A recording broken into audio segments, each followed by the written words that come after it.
Hey, thanks for clicking this video. Your eyes are not required for this one, so if you just want to listen along, you're more than welcome to. Otherwise, you can watch as well. I think what I'll be exploring looks nice to look at anyway, so let's dive in. Welcome back, everyone. Today I'm on a different server. This one is 2B2T, and as you may have guessed, from the signs, I'm relatively close to spawn. On a server like this, it's pretty far out compared to most servers, but even on 2B2T, as far out as I am, I'd hesitate to even call it the greater spawn area. I'd say it's probably closer to the immediate spawn area. But regardless, as I was escaping spawn and doing my travels, there was quite a few occasions where I ran across signs like this, just like a grouping of signs where maybe someone had a farm, or maybe there used to be a farm. This farm is still intact, but regardless, it drew people's attention, and everyone is leaving signs either thanking the person who cultivated these crops, or commenting on other signs, or just giving tips to where people can go from here. Whatever it may be, it's just a typical part of Minecraft anarchy. And I found it kind of interesting because it made me realize that, well, since I'm playing 2B2T in kind of a fresh start for myself, I do have a bit of supplies in my ender chest, and I killed myself back to spawn for this little run. Sometimes I just like to escape spawn for the fun of it, and lately I found Constantiam a little bit too easy to escape, so I went on to 2B2T for a bit more of a challenge, but I don't know. I hesitate to say this as well, but maybe I'm just getting good at it because it was fairly easy this time as well. But regardless, just seeing these groupings of signs throughout my journey into hopefully what may soon be greater spawn, it seemed to be there's this sort of shared experience, especially when you're new to anarchy servers, where you run into these little croppings of altruism, or at least signs of life, or if you were in the real world, you could say it was fresh tracks, so to speak. And I think, yeah, there's sort of a shared experience, and there's also sort of a shared progression of what playing anarchy is like for a lot of people. So there's a first for everything. You see, you escape the first time you escape spawn, the first time you run into a farm that someone has left behind, maybe even the first time you grief someone, first time you dupe an item, first time you make a dupe stash, first time you find a dupe stash. There's just firsts for everything. First base, first mega base. Certainly not everyone has done all of the things. And some people even make a game out of doing all of the things. In a game like this, there's no achievement system, so to speak, for anarchy. But people make their own achievement system, and there does seem to be sort of universally accepted achievements within the anarchy sub-community, and it's kind of curious to me how even a game without a specified, or I guess a sub-game without a specified achievement system, we still have sort of these ways that we challenge ourselves, the ways that we measure another person's experience, or you know, clout or whatever. And I just find it quite nice. It reminds me almost of like old school video games where, you know, all these fancy features, achievement systems, in-game recording, and all this kind of stuff. A lot of that stuff is like already like out of the box included in games these days. And I really like the charm of Minecraft Anarchy because, first of all, Minecraft was sort of started that way, to have that sort of old school charm. And with Anarchy, it kind of really leans into that. There's no specified way to play it. It's just how you choose to play it, much to the motto of the Constantiam.net server that I normally play. Do as you will. And so that's what people end up doing on servers like this. They just do as they will, and from that sort of way of playing, there's just sort of like a standard that is formed by itself, independent of the game developers, independent of even the server administrators or any one specific player. It's just a sort of natural progression of what the environment produces. And I will say it's not always just the environment. I mean, certain players can influence the direction which certain things go, and even groups as well. I mean, as I travel through Spawn, I will probably find a vortex design built in Obsidian. That's from the Vortex Coalition, and they sort of have this system of recruiting new players and also compensating them for spreading their message and performing various tasks and whatnot. And I think actually they might even be a for-profit business.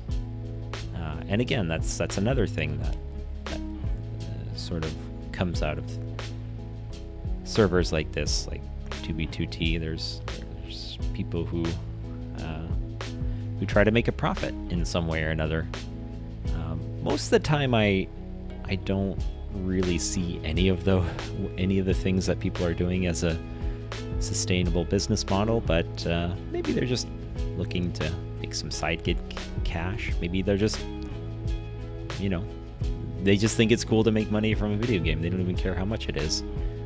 Certainly that seems to be reflected in the prices of the shops of 2B2T. I joined a couple of Discords just out of curiosity, and there's definitely pretty low prices that if I were a business owner, I don't think I could make a living off of that, or at least off of that alone. But regardless, there's all these outcroppings of just people doing whatever they like, and certainly some of them can be cringe, some of them can be strange, and but overall I think it just really adds to a very remarkable ecosystem of people interacting with each other.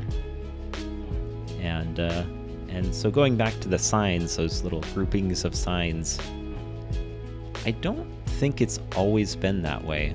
I've played Anarchy servers before. The first time I ever logged in was in 2011 in the summer. I think it was maybe August. And people didn't leave signs back then in the way that they do near spawn these days. At least on the server that I played. I think probably a lot of signs near spawn might be due to certain YouTubers making the server popular, and people feel like they want to make their mark, make themselves known in history of this server. Other times it's probably just a genuine form of this strange non-verbal, well, I guess it's verbal, but non-immediate response type of communication.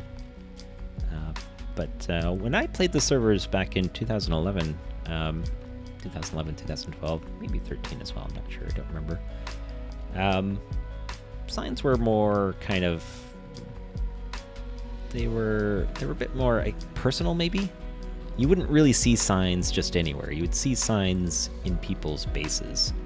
And maybe I'll pop up a few screenshots of my time on those servers. From what I recall, signs were typically griefers,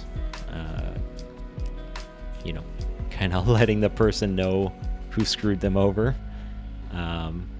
Other signboards were like listings of people who were at a certain base, and other things like a revenge board, people who crossed you and you want to get back at.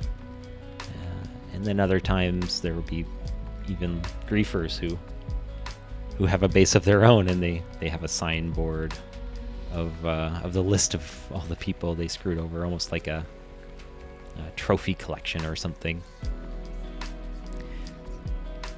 And I imagine even on this server and pretty much any other Anarchy server, those kinds of things happen to this day, of course.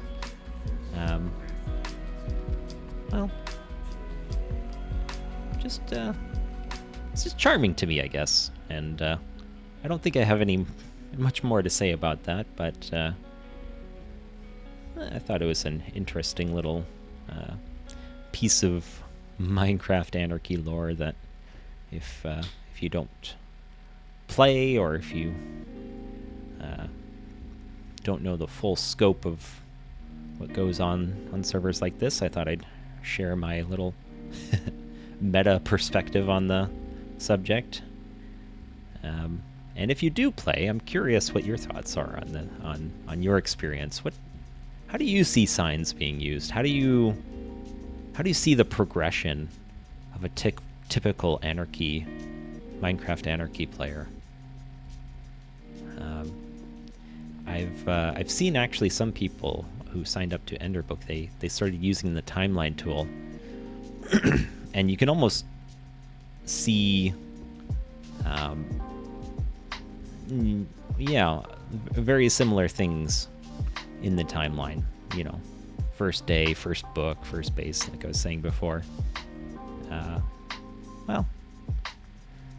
curious what your thoughts are. Leave a comment and tell me what you think sort of the canonical progression is. And if you feel like doing a little bit more than just commenting, I have an even bigger task for you that I think will be quite special to you and everyone else once you finish it, or once you make some progress on it, is to make a timeline on Enderbook. So I will leave that up to you. Leave a comment or make a timeline and then share it with us.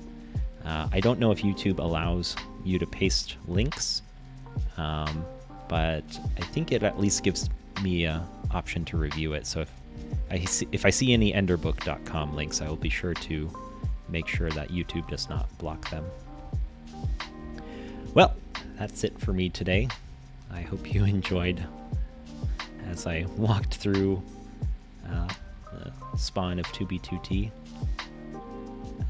As you may have seen, there's these very unusual terrain. Here's a little last bit of lore for you. I'm sure many people already know about this, but because this server is so old, the biomes kind of get mismatched over certain patch transitions, and so you can see kind of over here there's sort of, there's snow, but it's all patchy, and just the trees look a bit weird in color.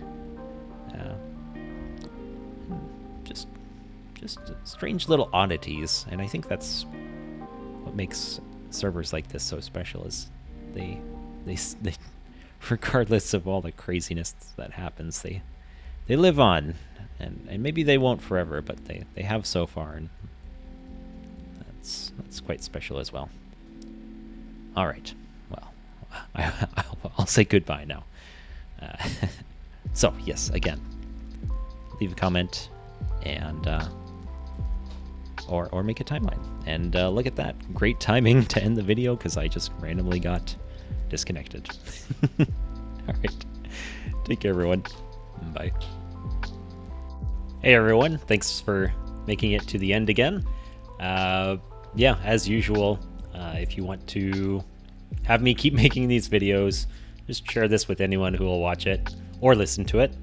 And yeah, thank you to Parkbench Epiphany and Philanthrope, along with Chillhop, for allowing me to use their music. And yeah, I actually I see like how many minutes on average people watch these videos, and it's quite small compared to the overall video. So I'd like to reward people who make it all the way to the end. So if you could make suggestions, that would be hopefully relatively low cost, maybe like a giveaway, or I don't know, like some kind of flair on Enderbook or something. Just something that is within my extremely tight budget, but still might be nice. Like I'd be willing to give like a Curious Markings t-shirt or something. Yeah, any ideas that you guys come up with, I'd like to give back in what little way I can. Yeah, okay. See you next time. Bye.